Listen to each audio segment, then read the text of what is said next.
Exercice 8.1. Un bloc de 10 kg est placé au repos au pied d'un plan incliné à 20 degrés. Un second bloc identique au premier est lâché, ça c'est important qu'il soit lâché, sur ce plan incliné sans vitesse initiale à une distance de 10 mètres du premier. Donc ce bloc qui est lâché, il glisse sur le plan et il vient frapper le premier. Ils restent alors soudés l'un à l'autre et se déplacent horizontalement. La question est, si on néglige tous les frottements, quelle est leur vitesse finale donc à l'ensemble des deux blocs qui se déplacent ensemble? Alors, je vous montre le corrigé que je vous ai envoyé, qui est ici, et je l'agrandis de manière à ce que puisse bien voir les choses. Peut-être même encore un petit... Non, là c'est trop. Voilà.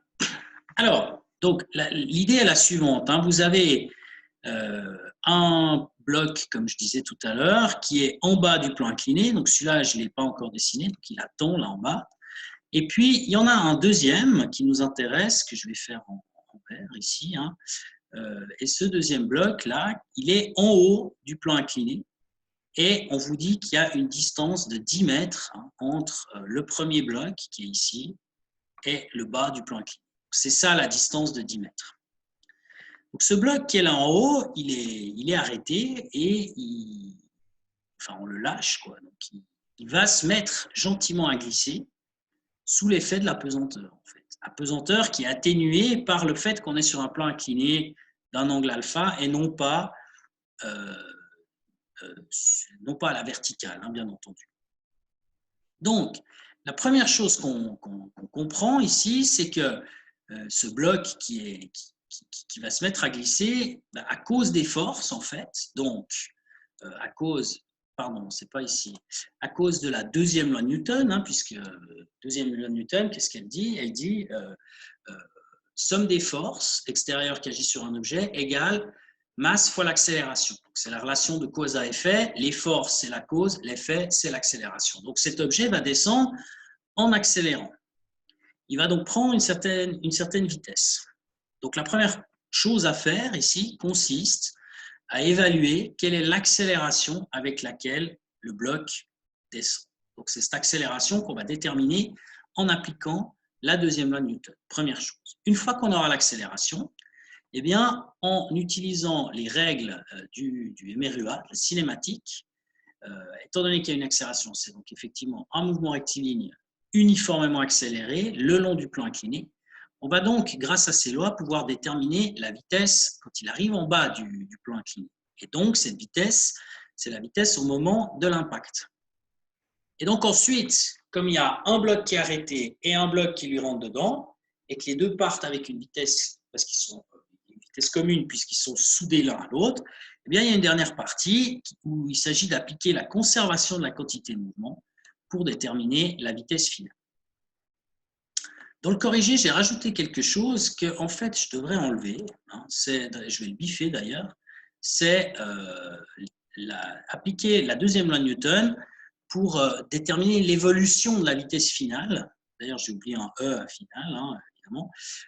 Alors, ça, il n'y a pas à le faire parce que, justement, étant donné qu'il n'y a pas de frottement, la vitesse finale, elle ne devrait pas évoluer, justement.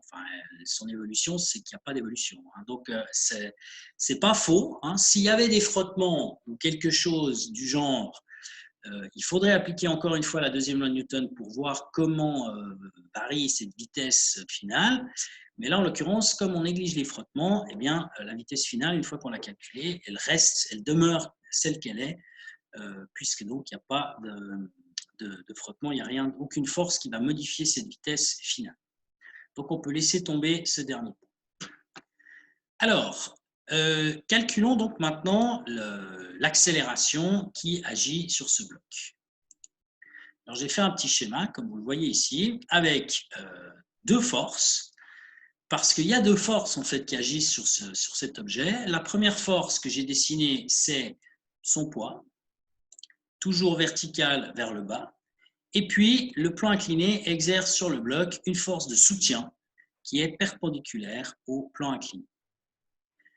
Alors, l'effet de ces deux forces, il n'y en a pas d'autre puisque c'est écrit qu'on néglige tous les frottements, hein, donc il n'y a pas une force de frottement qui vient s'ajouter à cela. L'effet de ces deux forces, c'est, comme on le voit ici, une accélération qui agit sur l'objet et qui est donc dirigée le long du plan incliné, parallèle au plan incliné. On imagine bien que ça ne peut pas être autrement. Hein. Si on avait, je vais le dessiner en jaune hein, pour différencier les choses, si on avait une accélération qui serait comme ça, on aurait le bloc qui aurait tendance à décoller. Si au contraire l'accélération elle était comme ça, le bloc s'enfoncerait dans le plan incliné. C'est ni l'un ni l'autre qui arrive, donc ça veut dire que l'accélération en réalité elle est parallèle au plan incliné. Donc on a les deux forces et l'accélération. On peut donc du coup écrire, je vais enlever ces flèches, on peut écrire la deuxième loi de Newton qui agit donc sur ce bloc. Cette deuxième loi de Newton qui agit sur le bloc, eh bien, c'est somme des forces, le poids plus le soutien égale masse fois accélération. Vous voyez là-dedans que ces forces, il y en a, enfin, sur ces trois vecteurs, il y en a deux qui sont perpendiculaires. C'est le vecteur A qui est parallèle au plan incliné et le vecteur S qui est perpendiculaire. Je l'ai un petit peu mal dessiné ici, j'ai fait ça à main levée, mais le vecteur S est perpendiculaire au plan incliné. Donc, c'est assez légitime de choisir un système d'axes X, Y, comme je l'ai choisi ici, X parallèle au plan incliné, Y perpendiculaire au plan incliné. Et donc, maintenant, il s'agit de projeter, de trouver les composantes de ces trois vecteurs P, S et A sur les axes X et Y. Alors, c'est ce qui est fait là en dessous. Vous avez ici une première projection sur X, là. Alors, sur X, là, ça se voit, bon, maintenant vous commencez à avoir l'habitude hein, de faire ce genre de choses. Vous avez donc le poids ici qui est vertical et ce qu'on voit un tout petit peu moins bien et que je vais dessiner en bleu, c'est la direction perpendiculaire. Alors attention, comme ça, voilà, hop. Ça, c'est la direction de Y, qui est perpendiculaire donc au plan incliné. Et là, alors là, je vais faire ça en jaune, hein, peut-être. Et là, je vais utiliser le petit stylo. Ici, vous avez là, hop, l'angle alpha. Le même angle alpha que celui qui est ici. Ça, on l'a déjà fait à quelques reprises, en fait. Hein. Alors, si on cherche la composante qui est parallèle à x du poids, eh bien, cette composante, c'est cette partie-là, en fait. Hein. Peut-être je ne vais pas mettre en vert parce que vous allez croire que c'est l'accélération comme tout à l'heure. Je vais utiliser du rose. Voilà. Alors, la composante, elle est comme ceci. Et parallèlement à Y, c'est quelque chose qui est à peu près comme ça, en fait. Et donc, du coup, cette composante parallèle ici, vous la retrouvez là, en fait. Alors, je sais que le schéma, il est un petit peu petit, hein, mais on a déjà fait ce genre de choses plusieurs fois. Et donc, si on s'intéresse maintenant à la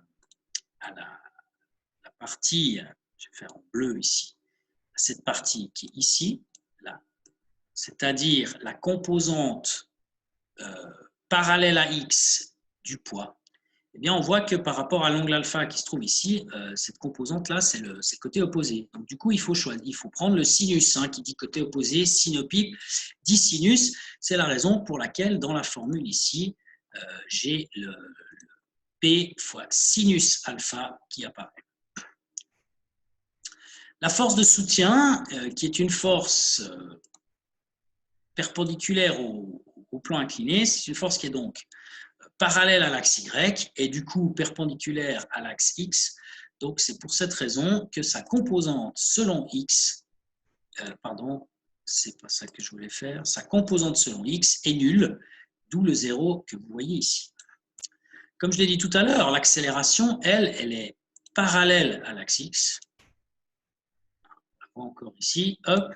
Donc, si on cherche sa composante selon X, c'est l'accélération en entier, donc égale ma. Alors, c'est cette équation qui va nous être utile hein, pour déterminer l'accélération.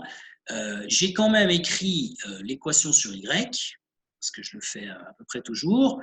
Et donc, cette équation sur y, elle nous donne, par rapport au poids, en fait, hein, donc cette fois, on cherchera ce côté ici.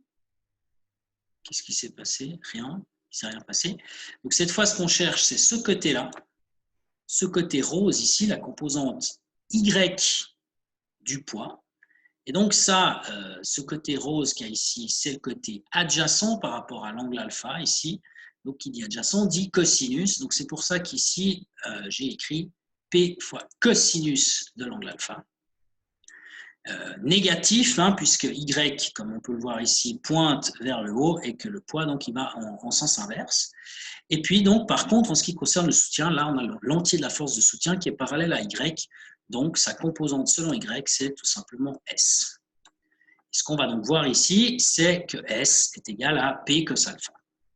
Mais ce n'est pas ça qui nous intéresse. Ce qui nous intéresse, c'est en fait l'équation sur X, dans laquelle, si on nettoie un petit peu, vous avez P sinus alpha plus 0 égale MA. Donc, P sinus alpha, ça devient MG sinus alpha. Et puis ça, c'est égal à MA.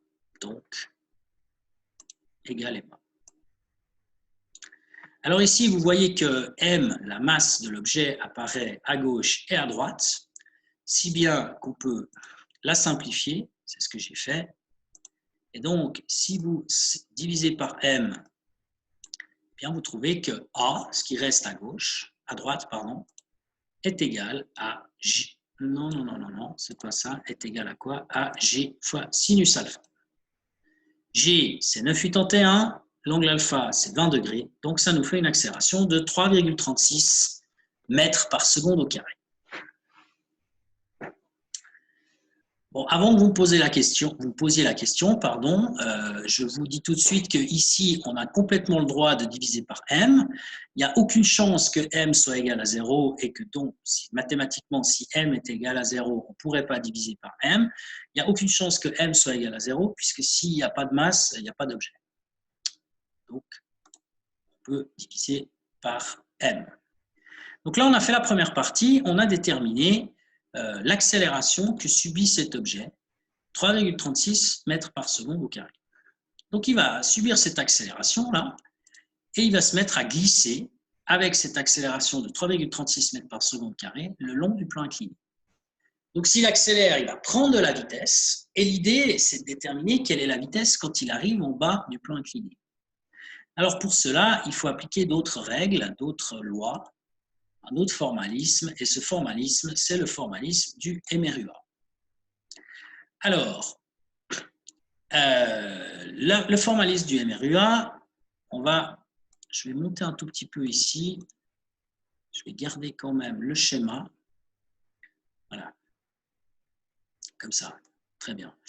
Alors, vous avez donc cet objet, et cet objet, il part depuis cette position à une vitesse nulle, puis donc il va jusqu'en bas du plan incliné.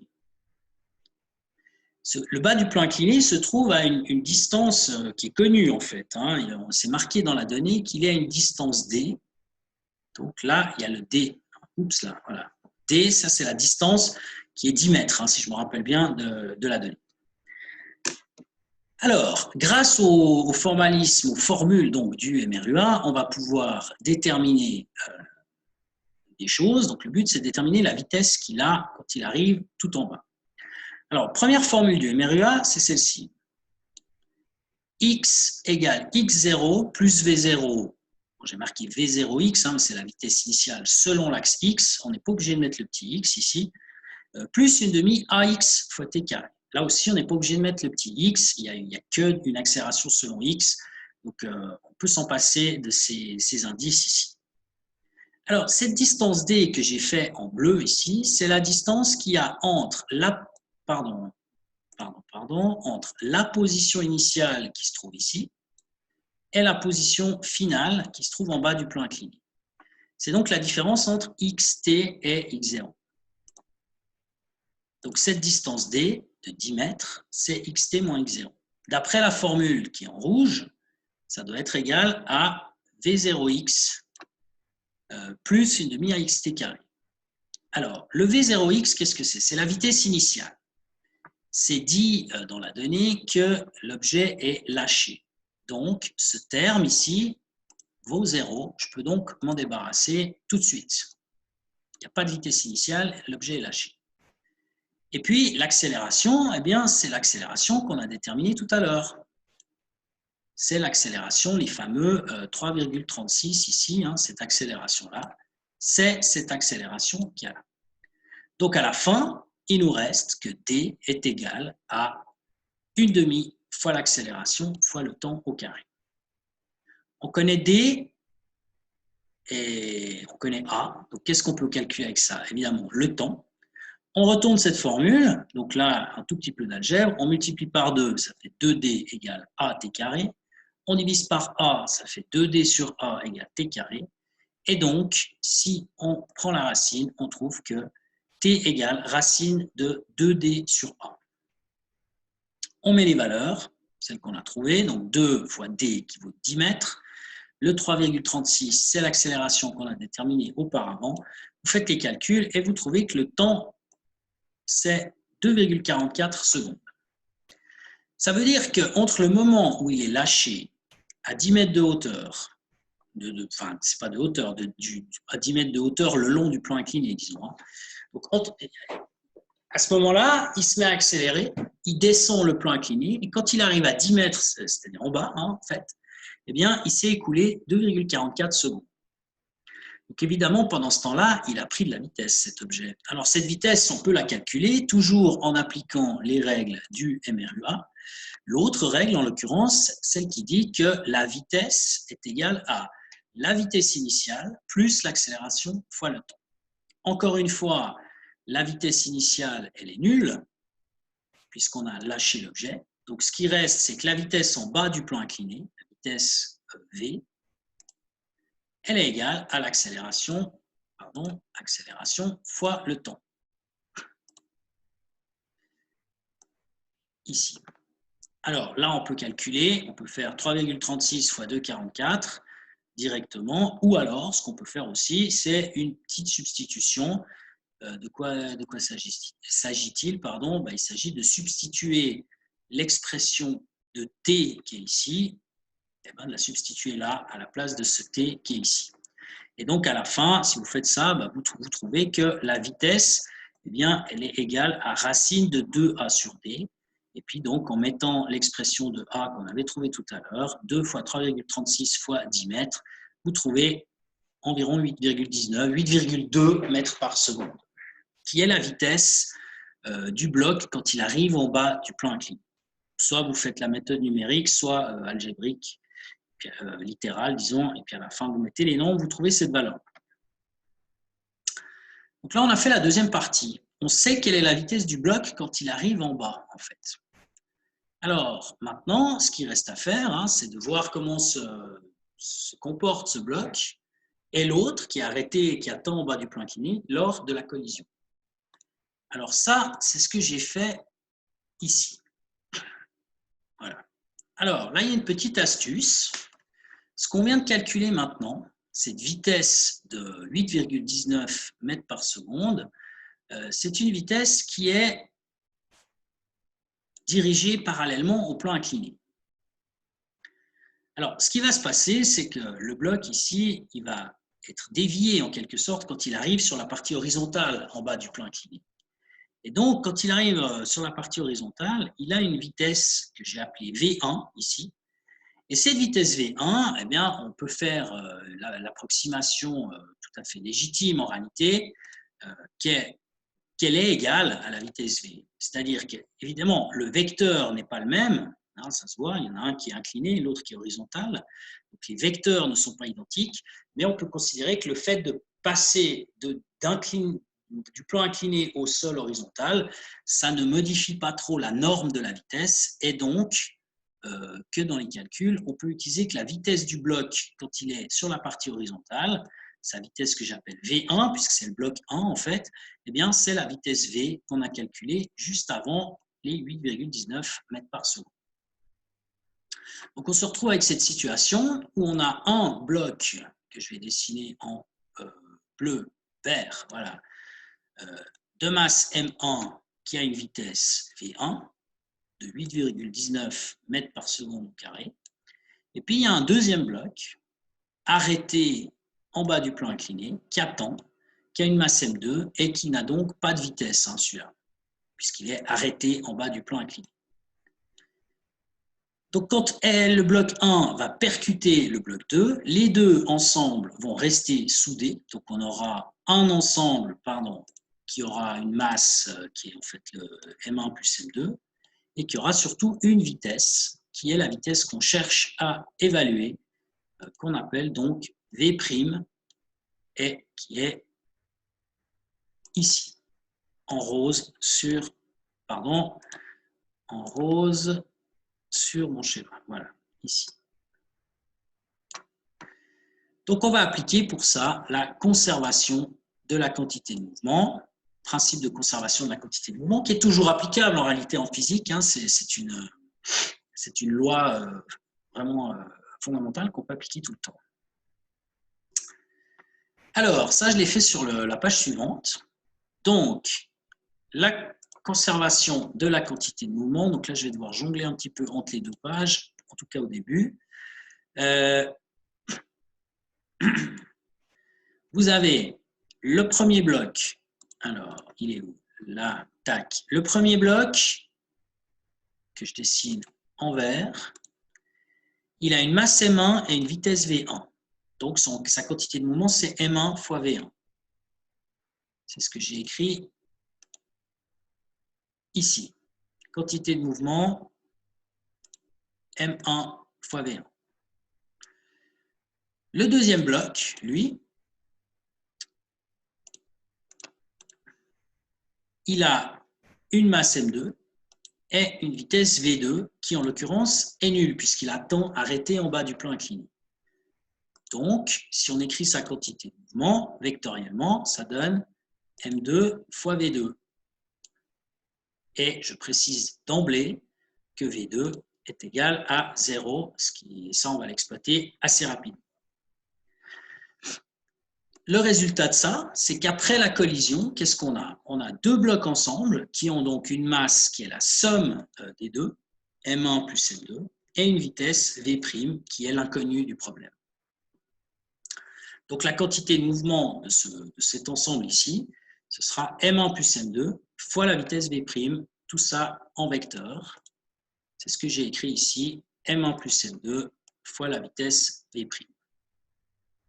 Donc en définitive, on a cette formule vectorielle ici qui traduit la conservation de la quantité de mouvement. Alors, étant donné que V2 est égal à 0, ce terme ici, on peut déjà le dégager. Il ne sert plus à rien. Enfin, il n'y a pas besoin de se le trimballer pour rien, vu qu'on sait que ça va donner quelque chose de nul. Ce qui nous reste en réalité, et qui nous intéresse, c'est M1, c'est M1V1, d'une part, égale M1 plus M2 fois V'. Alors, maintenant, je regarde ce qui se passe sur un axe horizontal, puisque là, maintenant, il n'y a qu'une collision et un mouvement qui est sur un axe horizontal. Eh bien, M1V1 devient tout simplement M1V1, mais sans le vecteur. M2V2, c'est nul. Et donc ici, on a M1 plus M2 fois V'. Donc là, en fait, c'est la même chose. On a une collision en une seule dimension, donc sur un axe horizontal, qui n'est pas le même, cela dit. Je l'ai aussi appelé X, mais je précise que c'est un nouvel axe horizontal. C'est l'axe horizontal. Si je remontre encore une dernière fois le schéma, ici, c'est cet axe que vous voyez ici. C'est donc maintenant cet axe-là. C'est plus l'axe horizontal qui était auparavant parallèle au plan incliné. Ça, c'est terminé, c'est l'histoire ancienne. Donc là, maintenant, c'est cet axe-là. Donc, cette équation vectorielle, elle devient ce que j'ai écrit ici. Je vais faire ça en vert. Voilà. M1V1 plus 0, égale M1 plus M2 fois V'. Alors, là, on peut faire une petite simplification. Parce que déjà, si vous regardez la donnée, vous voyez, sinon il y a la masse. Donc, excusez-moi, je croyais qu'il n'y avait plus la masse, qu'il n'y avait pas la masse, mais en fait, il y a la masse. Alors bon, mais on a quand même intérêt à faire cette simplification qui est que les deux blocs, il y en a un qui fait 10 kg et le second est identique au premier. Donc, s'ils sont identiques, ils ont la même masse. On peut donc écrire que M1 égale M2. Et donc, de manière globale, on peut dire que c'est égal à M, tout simplement. Alors, du coup, M1 V1, ça devient M fois V1. Et puis, donc ici, M1 plus M2 fois V', ça devient M plus M fois V'. Et M plus M, ça fait 2M, en fait, fois V'. Donc ici, encore une fois, comme les masses des blocs ne sont pas égales à 0, on peut simplifier. Hein, et puis, vous avez à la fin la solution qui apparaît naturellement, qui est que V', hein, qu'on voit ici, c'est en fait MV1, ce que j'ai marqué là, divisé par 2M, ici. Et donc, ces M, ils apparaissent en haut et en bas de la fraction. Ils ne peuvent pas être nuls, donc on peut les simplifier sans autre. Voilà, on peut simplifier ça. M, celui-là, avec celui-ci. Et donc, le résultat, c'est que V' est égal à V1 sur 2. D'après la remarque que j'avais faite tout à l'heure, V1, c'est la vitesse qu'a le bloc quand il arrive en bas du plan incliné. Hein, le bas du plan a juste un effet de déviation de la vitesse sans en changer la norme. Ça, évidemment, c'est une petite approximation. Il y a forcément une petite perte de vitesse, mais on peut considérer que, faire l'approximation que cette perte est négligeable. Et donc, c'est la moitié de la vitesse. La vitesse, on avait trouvé, si vous vous rappelez, 8,19 mètres par seconde. Hein. Donc, si vous divisez par 2, vous trouvez une vitesse de 4,1 mètres par seconde pour l'ensemble, hein, la vitesse des deux blocs qui sont collés l'un à l'autre. Alors, je vois qu'il y a une main qui s'est levée. Donc, je vais donner la parole à Matteo. Voilà, Matteo. En fait, Ouais. j'ai pas compris pourquoi le bloc au repos, j'avais mis genre juste après la pente et du coup, la vitesse initiale, elle était toujours dirigée dans la même direction que l'axe X pour moi. Du coup, j'ai mis cos avec et ça a changé le résultat. Ouais, mais en fait, ça c'est très complexe. Hein. C'est-à-dire que si vous considérez que vous avez ce bloc ici, M1, qui a une vitesse V telle que je l'ai faite ici, comme ça, et que vous dites que ce bloc M1, il n'est pas un tout petit peu après, comme je l'ai dessiné moi, mais vraiment exactement au bas du plan incliné, eh bien, en fait, il faut, si vous voulez, dans la conservation de la quantité de mouvement là-dedans, il faudra rajouter une espèce de quantité de mouvement qui est due avec, si on veut, d'une certaine manière, l'impact avec le sol. C'est-à-dire que pour changer la direction de la vitesse, il faut que le sol exerce une force, hein, qui est la force de soutien en réalité, qui va faire modifier cette vitesse. Et donc, il y a forcément quelque chose qui, pour modifier cette vitesse, il y a forcément quelque chose en plus à rajouter dans la quantité de mouvement, en fait. Donc, ce ne serait pas faux de mettre votre cos alpha, comme vous avez fait hein, ici, mais pour compenser tout ça, il faudrait rajouter une espèce de contribution du sol qui est très difficile en réalité voire impossible en fait à évaluer. Donc c'est pour ça que comment se débarrasser en fait de ce problème, on s'en débarrasse en faisant la combine que je vous ai dite, c'est-à-dire que cette vitesse en fait, quand l'objet arrive en bas du plan incliné, sa vitesse elle est tout simplement juste légèrement modifiée par la forme finalement du sol, sans en perdre trop en tout cas, hein, parce qu'évidemment il y a quand même une petite perte, hein, ça c'est un peu indéniable, sans perdre trop de vitesse. Donc on fait l'approximation qui est légitime en réalité, hein, que la vitesse en bas à l'horizontale, c'est la même que la vitesse quand il est incliné. Mais en réalité, il y a quand même une très, très légère perte.